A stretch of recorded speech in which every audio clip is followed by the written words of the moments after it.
Hello friends, welcome to our botany class. Previous class रे ଆମେ angiosperm ର diversity ପଢିଥିଲେ। କାହା ଉପରେ ଥିଲା? On the basis of habitat, ମାନେ ସେମାନଙ୍କ ବାସସ୍ଥାନ ଉପରେ ଡିପେଣ୍ଡ କରିକି ସେମାନେ କେତେ ପ୍ରକାରର ଆମେ ପଢିଥିଲେ। ଏଇ କ୍ଲାସରେ ପୁଣି ସେଇ diversity ଉପରେ ପଢିବା, କିନ୍ତୁ କିଛି different way ରେ। କଣ ସେଇଟା? Diversity of angiosperms on the basis of habits। ହବିଟ୍ସ ମାନେ ତାଙ୍କର ନେଚର ଉପରେ ପଢିବା, ମାନେ କି nature?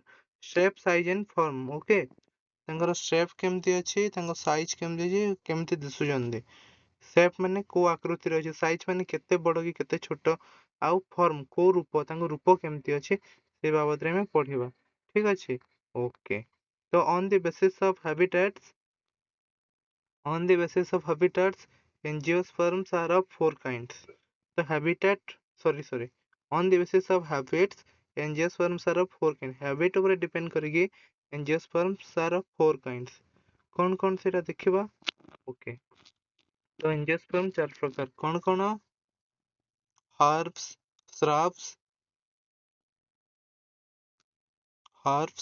shrubs, trees and combs. Okay, तापर trees ପୁଣି କଣ ତିନି ଭାଗ, କଣ କଣ? caudex, excrescent and deliquescent। ଠିକ ଅଛି। ଓକେ, ତ ଏବେ ଗୋଟେ ଗୋଟେ କରି ଜାଣିବା। ହର୍ବସ୍ କାହାକୁ କୁହନ୍ତି, ଶ୍ରବ୍ସ କାହାକୁ କୁହନ୍ତି, ଟ୍ରିଜ୍, କମ୍ସ ସବୁ ଜାଣିବା। ଓକେ, ତ ହର୍ବସ୍ ମାନଙ୍କୁ ଆଉ ଗୋଟେ ଇଏରେ ତାଙ୍କୁ ହର୍ବାସିୟସ୍ ବୋଲି ମଧ୍ୟ କୁହାଯାଏ। Okay, herbaceous. They have delicate and green short stem. ତାଙ୍କ ଷ୍ଟେମ୍ କଣ ହେଇଛି? ତାଙ୍କ ଷ୍ଟେମ୍ ଛୋଟ। They have delicate green short stem, ଯେମିତିକି ମାନେ ଧାନ ଗଛ ହେଲା, ଘାସ ହେଲା, ଡାଲି ଗଛ ହେଲା, ଏସବୁ ଏମାନେ ମାନେ ଛୋଟ, ତାଙ୍କର ଷ୍ଟେମ୍ ମାନେ ଛୋଟ ଥାଏ। ଆଉ କଣ ଥାଏ? ଡେଲିକେଟ୍ ମାନେ ସଫ୍ଟ, ନରମ ଥାଏ, ଆଉ ଗ୍ରୀନ୍ ଥାଏ। Okay, usually the life span is short. ତାଙ୍କ ଲାଇଫ୍ ସ୍ପାନ୍ ବା ଜୀବନ କାଳ ବି ବହୁତ ସର୍ଟ ଥାଏ। ହାର୍ଡଲି 1 year ଭିତରେ, 1 year ବି ନୁହେଁ, 4 to 6 month ଭିତରେ ମ୍ୟାକ୍ସିମମ୍। ଓକେ, ଏକ୍ସାମ୍ପଲ୍ କଣ କଣ ଅଛି? ହ୍ୱେଟ୍ ମାନେ ଗହମ, ଗ୍ରାମ୍ସ, ପେଡି, ଏଟସେଟ୍ରା। ଓକେ, ତାପରେ ଇନ୍ ସମ୍ ହର୍ବସ୍, ଏଇଟା ଗୋଟେ ଇମ୍ପୋର୍ଟାଣ୍ଟ ଜିନିଷ ଅଛି ହର୍ବସ୍ର। In some herbs the underground part is greatly reduced and the aerial part rising from that has neither branches not leaves. Sorry, this is nor. Neither branches nor leaves. NOR. But possess a flower at the apex. Such type of stem is called scape. Example, onion or allium cepa। ତ କଣ ହେଇଛି? କିଛିଟା ଏମିତି plants ଥାନ୍ତି, ସେଟା ମାଟି ତଳେ ତ ଥିବେ, କିନ୍ତୁ ମାଟି ତଳେ ଅଛନ୍ତି। ଉପରକୁ ଯଦି ଦେଖିବ, ଉପରେ ଅଛନ୍ତି ବି, ଉପରକୁ ବି ଆସିଛି କିଛି ଏରିଆଲ ପାର୍ଟ, ତାଙ୍କ ଷ୍ଟେମ୍ ଅଛି, କିନ୍ତୁ ଏଠି କିଛି ବ୍ରାଞ୍ଚେସ୍ ନାହିଁ କି କିଛି ଆମର ଲିଭ୍ସ ବି ନାହିଁ। କଣ ଅଛି? ସେ ଉପରେ ଖାଲି ଗୋଟେ ଫ୍ଲାୱାର ଥିବ, ଏପିକାଲ ଫ୍ଲାୱାର। ଓକେ, ସୋ ଆକୁ ଆମେ କହିବା ସ୍କେପ୍। ଏଇ ଏକ୍ସିସ୍ ଟାକୁ ଆମେ ଆକୁ କହିବା ସ୍କେପ୍, SCAP। ଯେମିତି ଅନିଅନରେ, ଅନିଅନ ଟା ରହିଲା ମାଟି ତଳେ, ମାଟି ତଳେ ରହିଲା ଅନିଅନ, ଉପରେ ଏଟା ରହିଲା ତାର ଷ୍ଟେମ୍, ଯୋଉଟା କି ଗ୍ରୀନ୍, ଆଉ କଣ କି ନନ୍, ତାର ବ୍ରାଞ୍ଚ ନାହିଁ କି ଲିଭ୍ସ ନାହିଁ। ଓକେ, ତାକୁ ଆମେ କହିବା ସ୍କେପ୍। ଏଇଟା ବି ଆସିଯିବ ଆମ ହର୍ବ ଅଣ୍ଡରରେ, କାହିଁକିନା ଏଇଟା ଛୋଟ, ତା ଷ୍ଟେମ୍ ଟା ଏଇଟା ସଫ୍ଟ ଆଉ ଡେଲିକେଟ୍। ଓକେ, ନେକ୍ସଟ ଆମେ ଯିବା ଶ୍ରବ୍ସ। ଶ୍ରବ୍ସ ମାନଙ୍କୁ ଆଉ କଣ କଣ କୁହାଯାଏ? ଶ୍ରବ୍ସ ମାନଙ୍କୁ କୁହାଯାଏ ଶ୍ରବି ଅର୍ ଫ୍ରୁଟିକୋଜ। ଶ୍ରବ୍ସ ମାନଙ୍କୁ କୁହାଯାଏ ଶ୍ରବି ଅର୍ ଫ୍ରୁଟିକୋଜ। ଏମାନେ କଣ? These are larger than herbs and their stem is woody। ଆଙ୍କ ଷ୍ଟେମ୍ ଟା କଣ ଥାଏ ପିଲେ? ଆଙ୍କ ଷ୍ଟେମ୍ woody, ଆଙ୍କ ଷ୍ଟେମ୍ କାଠ ମାନେ ନନ୍ ଗ୍ରୀନ୍ ମାନେ ୟଙ୍ଗ ବେଳେ ଗ୍ରୀନ୍ ଥାଏ, ବଡ ହେଇଗଲେ ଉଡ୍ ହେଇଯାଏ, ମାନେ କାଠ ଭଳିଆ ହେଇଯାଏ, ଷ୍ଟ୍ରଙ୍ଗ ହେଇଯାଏ। They have several stems but no main axis। ଆଙ୍କର କଣ ହୁଏ? ଡିଫରେଣ୍ଟ ବହୁତ ଷ୍ଟେମ୍ ଥାଏ, କିନ୍ତୁ ମେନ୍ ଆକ୍ସିସ୍ ନଥାଏ। ଏକ୍ସାମ୍ପଲ କଣ? ରୋଜ୍ ହେଲା, ଚାଇନା ରୋଜ୍ ହେଲା, ହେନା ହେଲା। ଚାଇନା ରୋଜ୍ ମାନେ କଣ? ମନ୍ଦାର। ଚାଇନା ରୋଜ୍, ମନ୍ଦାର ଫୁଲ ତ ଆପଣ ମାନେ ଦେଖିଥିବେ। ମନ୍ଦାର ଗଛ କଣ ହୁଏ? ତାର ମେନ୍ ଆକ୍ସିସ୍ ସେମିତି କିଛି ନାହିଁ। କାହିଁକି? ସେ କଣ ହେଇଥାଏ? ବୁଝିବା ଡାଇଗ୍ରାମରେ। ତାର ଏମିତି ବ୍ରାଞ୍ଚେସ୍ ବହୁତ ବ୍ରାଞ୍ଚେସ୍ ବାହାରି ଯାଇଥାଏ।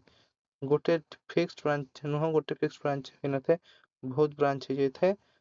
ତ ଆକୁ ଆମେ କହିବା ଗୋଟେ ସ୍ରବ୍। ଜେନେରାଲି କଣ ଏମାନେ ଜେନେରାଲି ଆମର ଗ୍ରେଟର ଦେନ୍ ହର୍ବସ୍। ଓକେ, ଆଉ ଆଙ୍କର ମେନ୍ ଆକ୍ସିସ୍ ନଥାଏ। ଏଇଟା ଇମ୍ପୋର୍ଟାଣ୍ଟ ଜିନିଷ କଣ ହେଲା, shrubs ର ବା fruticose ର main axis ନଥାଏ, several stems ଥାଏ but no main axis। Okay, then next ଆସିବା trees। ଆମେ ଜେନେରାଲି ସବୁ trees ମାନେ ତ ଜାଣିଛେ ବଡ ବଡ, ତ trees ମାନଙ୍କୁ ଆଉ କଣ କୁହାଯାଏ?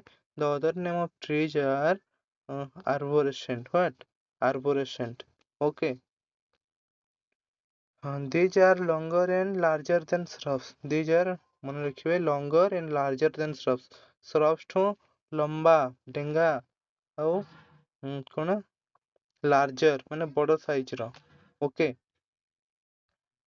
these are woody thick and fast growing and long। ଏମାନେ woody, ଏମାନଙ୍କ କାଠ ଥାଏ ତାଙ୍କ ଶରୀରରେ।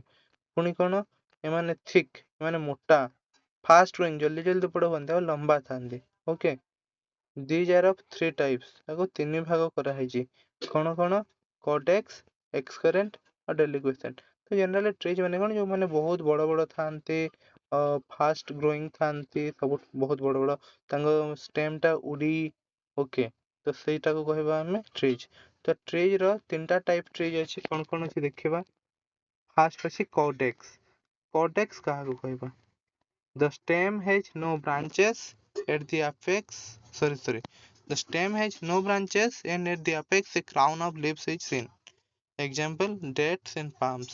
ତ dates ମାନେ ଖଜୁରୀ ଗଛ, palm ମାନେ ତାଳ ଗଛ। ଆପଣ ମାନେ ଦେଖିଥିବେ ସେଥିରେ କଣ ହୁଏ ନା, ସେ କି ତାର କାଣ୍ଡ ବା ଆମର ଷ୍ଟେମ୍ ରେ କିଛି ବ୍ରାଞ୍ଚ ନଥାଏ। ବ୍ରାଞ୍ଚ ଥାଏ କି ନଥାଏ? ଏଇଟା ନୋଡ୍ ଇଣ୍ଟରନୋଡ୍ ରହିଲା। ତାପରେ ବ୍ରାଞ୍ଚ କିଛି ନଥାଏ, କିନ୍ତୁ କଣ ଥାଏ, ତାର ଆपेକ୍ସ ରେ ମାନେ ପୁରା ଉପର ଭାଗରେ କଣ ଥାଏ, କ୍ରାଉନ ଅଫ ଲିଭ୍ସ। ମାନେ ଲିଭ୍ସ ମାନେ ମୁକୁଟ ଭଳିଆ ଚାରିଆଡେ ତାର ବୁଲିକି ଥାନ୍ତି। ଓକେ, ନଡିଆ ଗଛ ବି ଆପଣ ଦେଖିଥିବେ, ନଡିଆ ଗଛରେ ବି ଦେହ ନୋ ବ୍ରାଞ୍ଚ, ତାଙ୍କର ବ୍ରାଞ୍ଚେସ୍ ନାହିଁ। ମାନେ କଣ ହୁଏ, ଆପେକ୍ସ ରେ କ୍ରାଉନ ହେଇକି ଥାଏ, ଲିଭ୍ସ ମାନେ ମୁକୁଟ ସଦୃଶ ଥାଏ। ଏମାନଙ୍କୁ ଆମେ କହିବା କୋଡେକ୍ସ। ଠିକ ଅଛି, କୋଡେକ୍ସ ର ମୁଣ୍ଡ ଉପରେ ବା ଆପେକ୍ସ ରେ କ୍ରାଉନ ଥାଏ। ଠିକ ଅଛି, clear. Example, coconut, palm, dates. Okay, then ଏବେ ଆସିବା ଏକ୍ସକରେଣ୍ଟ। ଏକ୍ସକରେଣ୍ଟ କଣ ଦେଖିବା। the lower part of their stem is thicker which taper upward। taper ମାନେ କଣ ପିଲେ? taper ମାନେ କିଛି ଗୋଟେ ମାନେ ମାନେ ସରୁଆ ହେଇଯିବ ଏମିତି, ମାନେ ତଳ ହଉଛି ତଳଟା ଟାଣ, ମାନେ ତଳଟା ମୋଟା, ଆଉ ଟାପର ସପୋର୍ଟ ମାନେ ଉପରକୁ ଯାଉ ଯାଉ ଧୀରେ ଧୀରେ ସରୁ ହେଇ ଆସିଛି ବା ପତଳା ହେଇ ଆସିଛି। Okay, so they appear conical। example, pine, spruce, pin oak। Okay, ତ ଏମାନେ କଣ କୋନିକାଲ ଦିଶନ୍ତି। ଏକ୍ସାମ୍ପଲ, ଆମେ ଜେନେରାଲି ଦେଖିଛେ ନା ଆମର ଆମେ ଜେନେରାଲି କଣ କହୁଛି, କ୍ରିସମାସ ଟ୍ରି ଦେଖିଛେ। କ୍ରିସମାସ ଟ୍ରି କେମିତି ଥାଏ? ଏମିତି ଥାଏ ନା, ତ ଉପରକୁ ଉପରକୁ ଧୀରେ ଧୀରେ ସରୁ ହେଇ ଯାଇଛି। yes or no? ସେଇଟାକୁ କହିବା ଏକ୍ସକରେଣ୍ଟ। ଆଉ ପୁଣି କଣ ଏମିତି ଅଛି, ଦେବଦାରୁ ଗଛ ଆପଣ ମାନେ ଦେଖିଥିବେ, ସେଇଟା କଣ ହେଇଛି, ଯେତେ ଉପରକୁ ଉପରକୁ ଯିବ ସେଇଟା ସେତେ ପତଳା ହେଇ ହେଇ ଆସିବ। ପାଇନ, ଓକ୍, ସ୍ପ୍ରୁସ୍, ଏସବୁ ଦେବଦାର, ଏସବୁ ଗୋଟେ ଗୋଟେ ଏକ୍ସାମ୍ପଲ। ମାନେ ଉପରକୁ ଗଲେ କୋନିକାଲ ହବ, ମାନେ ଟ୍ୟାପର ହେଇ ହେଇ ଯିବେ। ତଳଟା ମୋଟା ଥିବ, ଉପରକୁ ଗଲେ ଧୀରେ ଧୀରେ ସରୁ ହେଇ ହେଇ ଆସିବେ। Okay, clear. ନେକ୍ସଟ କୁ ଯିବା। Okay, deliquescent। deliquescent କଣ? the apical bud dies after some times and branches spread in different directions। example, banyan trees। banyan tree ବା Ficus bengalensis କଣ ହୁଏ, ତାଙ୍କର ଏପିକାଲ ବଡ ଯୋଉଟା ଆपेक्स ରେ କଣ ହୁଏ, ଆपेक्स ରେ ବଡ ଥାଏ, ସେ ବଡ ରୁ ଡେଭଲପ ହେଇକି ଯାହା ହୁଏ। କିନ୍ତୁ ଏଠି କଣ ହୁଏ, ଆपिକାଲ ବଡ ଟା ମରିଯାଏ। ମରିଗଲେ କଣ ହବ, ତା ବ୍ରାଞ୍ଚେସ୍ ଯାହା ରହିଲେ, ଯେତିକି ବି ଆମର ବ୍ରାଞ୍ଚ ବାହାରିବାର ଅଛି, ସେ କଣ ହେବେ, ବ୍ରାଞ୍ଚ ମାନେ एपिकल बोर्ड मरीगला तो स्टेम रू डिफरेंट डायरेक्शन को ब्रांचेस बाहरिबे, ब्रांचेस सब ब्रांचेस बाहर थिबे। ओके, तो आको आमे कहबा डेलिक्वेशन। जनरली आमे डेलिक्वेशन कहने मैंगो हला, जामुन हला, ओके, फाइकस रिलीजियोसा हला, ए सब। ओके, देन डेलिक्वेशन पर सरीगला ट्रीज देखिबा कम्स।